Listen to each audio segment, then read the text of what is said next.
So Saturn getting involved in the Mars retrograde in Cancer in 1945, 1946 helped to stabilize Mars's ability for strategy and gave a very significant practicality to the creation of these major institutions. Well, the next Mars retrograde debilitated in Cancer transit was not as fortunate when Mars's ability for strategy went completely haywire and major mistakes, strategic mistakes were made, as we would expect from a weak Mars in Cancer. So what I'm talking about was the secretive failed invasion of Cuba done by the United States in 1961. So there were plans to assassinate Fidel Castro and invade Cuba all the way back in 1960. But it was during the exact retrograde period, which began on November 20th, when the operation to do so was fully fleshed out and then executed. So the newly elected president, John F. Kennedy, was briefed on a complete invasion of Cuba on January 28th, and they called that Operation Pluto, which I'll comment on here in a moment. So these war games were taking place while Mars was debilitated in retrograde, which is unfortunate because Mars is so weak during this period of time.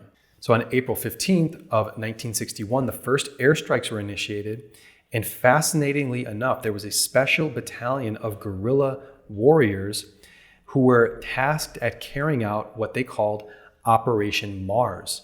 So Operation Mars was a separate mission from Operation Pluto, and Operation Mars was unknown to JFK and was actually being organized by former Vice President Richard Nixon and CIA Director George Bush, alongside their Cuban exile counterparts, with the intention to engage on the ground to provide support to Operation Pluto.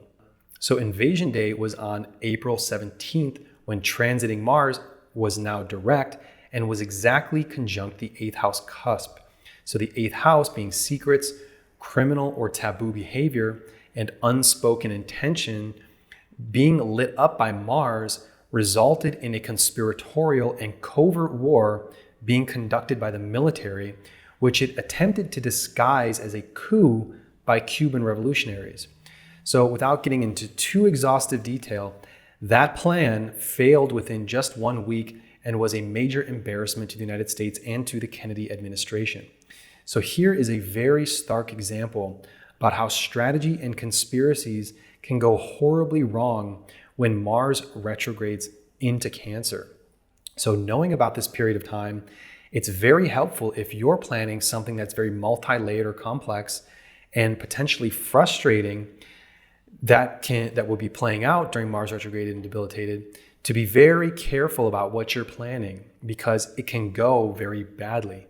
So as far as other transits taking place during this time, there was a conjunction of Jupiter and Saturn over the natal Pluto of the United States. So while Pluto in the sky was conjunct the North Node Rahu, which is an extremely combustible and unpredictable alignment, this alignment has the potential for creating intense illusions with destructive consequences.